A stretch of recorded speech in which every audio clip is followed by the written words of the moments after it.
Oi pessoal, tudo bom? Eu sou o Rafael Caneca, o pacote por trás do pacote de texto, e hoje eu quero conversar com vocês sobre as minhas 3 últimas leituras. Bora lá?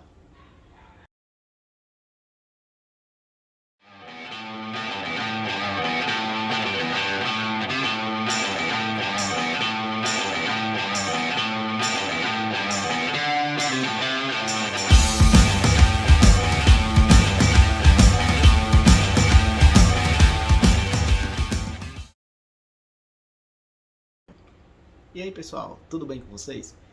Eu vou já fazer aquele pedido aqui bacana para vocês seguirem o canal, não deixarem de curtir o texto e interagir com a gente para não perder nada de nenhum vídeo quando sair, tá bom?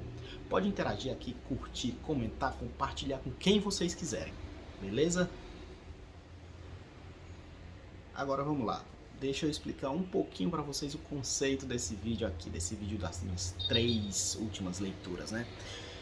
É muito comum a gente ver aqui no YouTube ou outras redes sociais as pessoas fazendo vídeos de leituras do mês, né? E aí as pessoas fazem vídeos com, sei lá, uma, 3, 5, 8, 10, 15 vídeos que leram em um só mês. E aqui, de fato, eu não quero nem vou fazer nenhuma avaliação, nenhum comentário sobre isso, seja positivo, seja negativamente, tá bom? O fato é que muita gente acaba ficando ansiosa com isso. E essa ansiedade muitas vezes mais atrapalha do que ajuda o mundo da leitura. Afinal, a gente sabe que a leitura não é uma corrida. A gente não está disputando aqui para saber quem lê mais, quem lê menos. Eu leio mais do que você, eu sou melhor do que você, eu leio menos do que você, eu sou pior do que você, nada disso. No meu ponto de vista, e aqui eu estou falando por mim, a leitura deve ser um hábito diário. Tem dia que a gente lê pouco, isso acontece com muita frequência, uma página que seja, sei lá. E tem dia que a gente lê muito, que a gente lê um pouco mais, enfim. Dá para devorar um livro um dia? Dá. A depender do tamanho do livro, a depender da sua velocidade de leitura, a depender do quanto você se entrega àquela leitura, dá sim. Mas a verdade é que, para mim, eu acredito que o importante é a gente ler um pouquinho a cada dia. Pelo menos todo dia a gente está lendo. Nem sempre a gente consegue, e muita gente acaba se frustrando com isso, mas é normal, super normal isso acontecer, tá bom? Então, a ideia por trás desse vídeo é a gente colocar de 3 em 3 leituras e ponto. Não interessa se essas 3 leituras foram em uma semana, em um mês, em 2 meses, em 2 semanas, enfim. Eu sempre vou buscar colocar de 3 em 3 leituras. E aí vocês me perguntam, e por que de 3 em 3? E aí eu respondo, não sei. Podia ser de 1 em 1, de 2 em 2, de 5 em 5, de 10 em 10, aí ia demorar muito, né? Mas enfim. Mas eu escolhi 3. Talvez eu tenha sido um pouquinho influenciado pelo Machado de Assis, né? E aí vocês podem procurar nos textos dele, podem procurar aí à vontade. E vocês vão encontrar sempre referência ao numeral 3. Seja no texto mesmo, literalmente, nos contos principalmente, ou alguma referência mais implícita, sei lá, um triângulo amoroso, ou alguma coisa que remete à simbologia do número 3, triângulos, enfim, mas tem referências ao número 3. Sem contar que quando eu era criança, tem uma historinha que me lembra, me vem à mente aqui, que eu era um pouquinho meio nerd.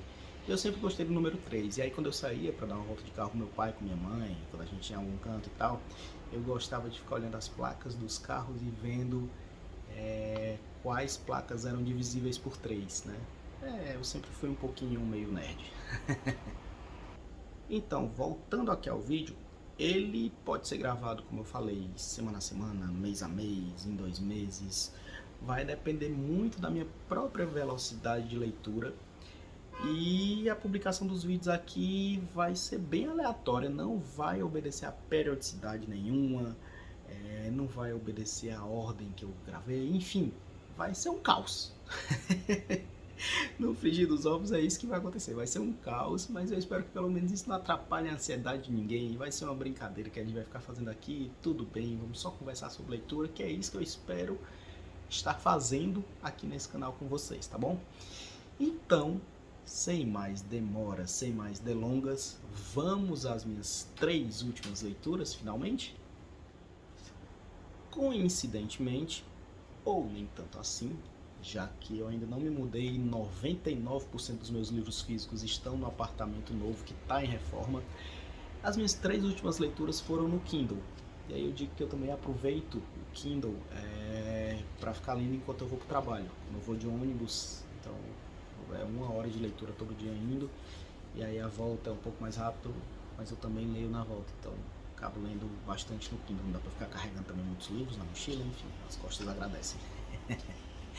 Então, a minha última leitura, mais recente delas, né, foi o romance Anatomia de um Quase Corpo, da autora paulista Yara Fez. Ela é paulista, mas atualmente ela mora aqui no Ceará, tá? Eu tinha visto algumas publicações de pessoas conhecidas nas redes sociais falando sobre esse livro. Vi que ele estava disponível no Kindle Unlimited para baixar e pensei, por que não? Baixei e li. Esse livro é o primeiro romance dessa autora, que já tinha publicado os livros de haikais, um livro com vários poemas e um livro com um poema longo também. Ele foi publicado de forma independente, ele tem, se eu não me engano, 71 páginas, e está concorrendo agora ao 7º Prêmio Kindle de Literatura. Ele conta a história de uma jovem chamada Bárbara, que trabalha numa fábrica, e um dia ela se envolve num acidente nessa fábrica e tem uma de suas mãos amputadas. A partir desse acidente, a partir do que acontece com ela, ela vai tentar se entender, ver o seu novo lugar no mundo, também se completar na escrita e principalmente na música, porque ela passa a ter aulas de música com uma mulher chamada Letícia, com quem ela também passa a se relacionar. Para quem me conhece, sabe que esse assunto, essa temática de pessoas mãos amputadas, membros amputados, enfim, é um pouco cara. Eu fiquei curioso para saber o que aconteceria nessa história. É uma história interessante, com alguns trechos bacanas e tal, mas uma coisa que me incomodou um pouco, e aí eu vou falar da minha experiência pessoal de leitura, tá? Espero não influenciar ninguém com isso, por favor, vão ler, vão tirar suas próprias conclusões. É uma coisa que tem me incomodado, tem aparecido com certa frequência na literatura brasileira contemporânea, assim, que eu tenho visto muito. Não é que eu seja puritano em relação à linguagem, não é nada disso, mas é que o não uso de pontuação, o não uso de maiúsculas, de uma forma que hoje todo mundo parece querer ser um Saramago ou algo parecido, e o uso de certos recursos concretistas ficou uma coisa tão banalizada que acabou sendo normalizado, e o que era diferente antes agora virou comum, infelizmente, e acaba que todo mundo está escrevendo, queria ser diferente antes, mas agora está todo mundo escrevendo igual. Então, assim, isso tem me incomodado um pouco na literatura brasileira contemporânea, esses novos autores, né? Mas é normal, infelizmente é normal, assim. De toda forma, feitas essas ressalvas que eu fiz aqui, eu deixo aqui a sinopse que tem no próprio livro, que é assim: quantas mortes cabem em uma pessoa? Como é o luto a partir da perda de uma parte do corpo? Bárbara sofre uma amputação em seu trabalho na fábrica e busca na escrita encontrar a completude que esse corpo não tem mais. Ela procura por si mesma, pela música que morava em seus dedos e pela magia de seu amor com Letícia.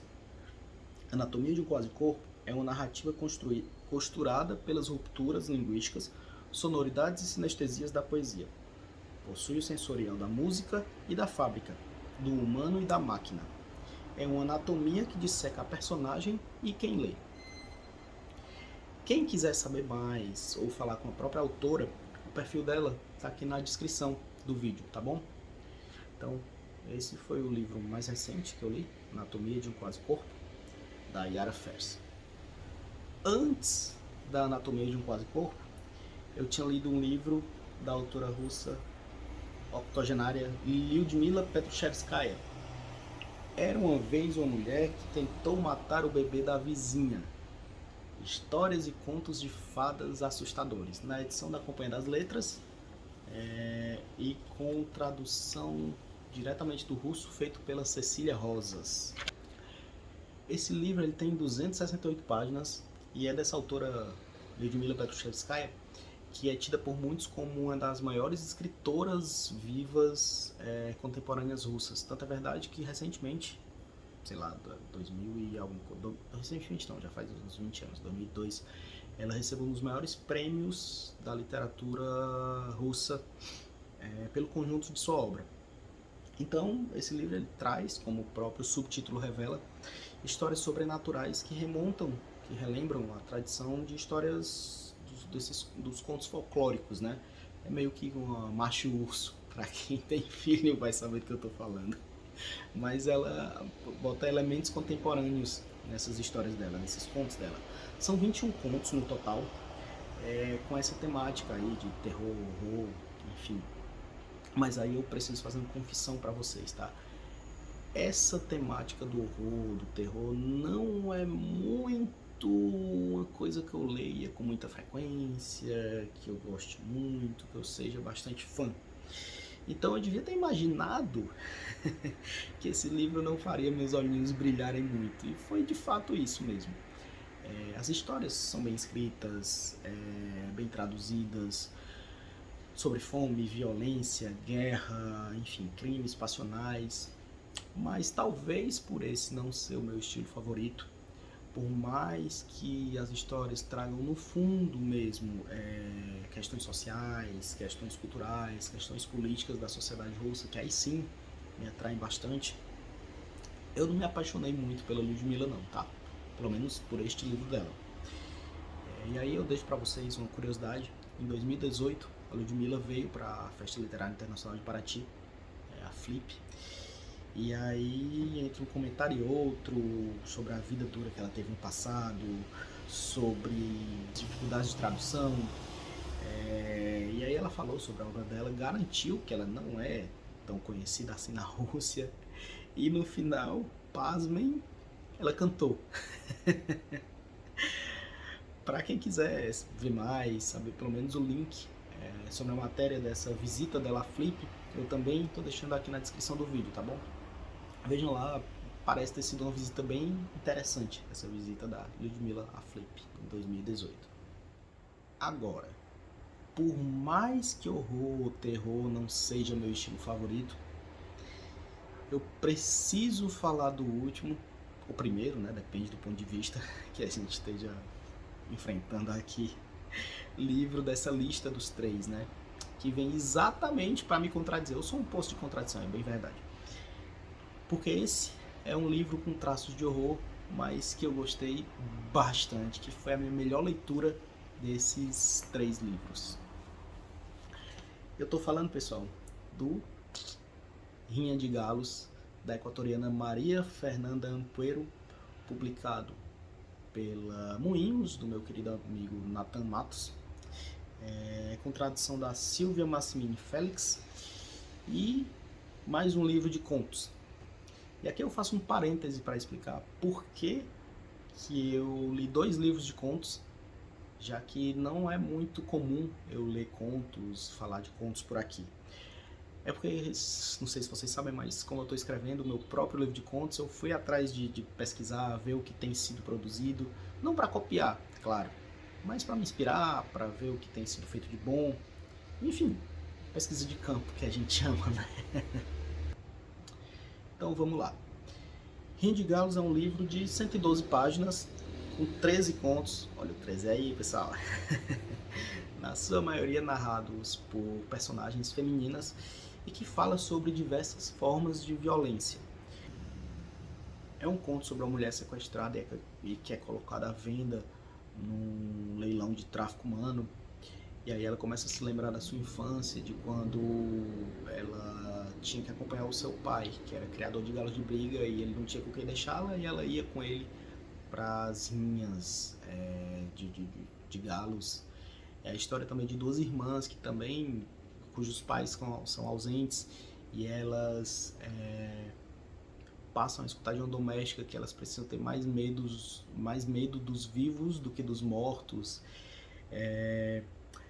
Um conto também com retratos sociais do Equador, mas que pode ser facilmente identificado com qualquer outro país latino-americano. Então são contos bem assustadores, digamos assim, mas também com os pés na nossa realidade, né? Na realidade não só equatoriana, mas latino-americana, então também brasileira, enfim.